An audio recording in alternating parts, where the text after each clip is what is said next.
Welcome to RM biology. একটি গুরুত্বপূর্ণ video তোমাদের জন্য, শর্ট ভিডিও।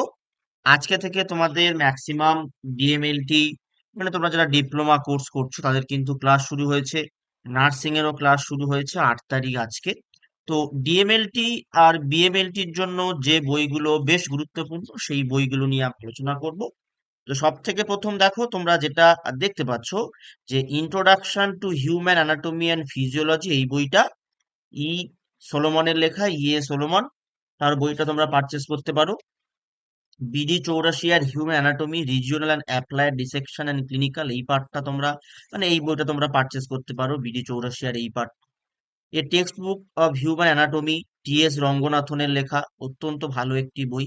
তবুও তোমাদের স্যার ম্যামরা তোমাদেরকে বলে দেবেন যে কি কি বই পারচেস করতে হবে, দেখবে প্রায় এই বইগুলোর কথাই কিন্তু বলবে।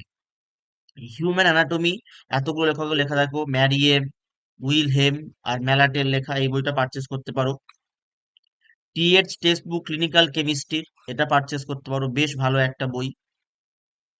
Practical textbook of biochemistry, DM Vasudevan আর সুবীর কুমার দাসের লেখা, বেশ ভালো একটা বই। বায়োকেমিস্ট্রি, সত্যনারায়ণ চক্রপাণির লেখা, এই বইটা তোমরা পারচেস করতে পারো। তারপর মেডিকেল ল্যাবরেটরি টেকনোলজির জন্য এই বইটা পারচেস করতে পারো। দেখো কার লেখা, কানাই এল মুখার্জি আর অনুরাধা চক্রবর্তী। আগের কো এডিটারটা ছিল সরজিৎ দাস নামে একজন, সেটা এখন নতুন চেঞ্জ হয়েছে, ফোর্থ এডিশন হয়েছে, তোমরা কিন্তু ফোর্থ এডিশনটাই কিন্তু পারচেস করবে। তারপরে হচ্ছে হেমাটোলজির জন্য এই বইটা, বারবারা এ ব্রাউনের বই, অত্যন্ত ভালো একটা বই, বারবারা এ ব্রাউন। তারপরে হচ্ছে এই বই medical laboratory technology method and interpretation, Ramnik সুদের লেখা।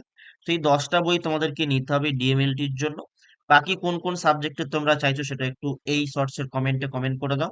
এবং যারা চিন্তায় আছো যে পরবর্তী সময়ে ডিএমএলটি বা বিএমএলটি কোর্স হবে কিনা, রিলেটেড ভিডিওটা দেখে নাও, যেগুলো তোমাদের কিন্তু সমস্ত কনফিউশন দূর হয়ে যাবে। আজকের মতো টাটা।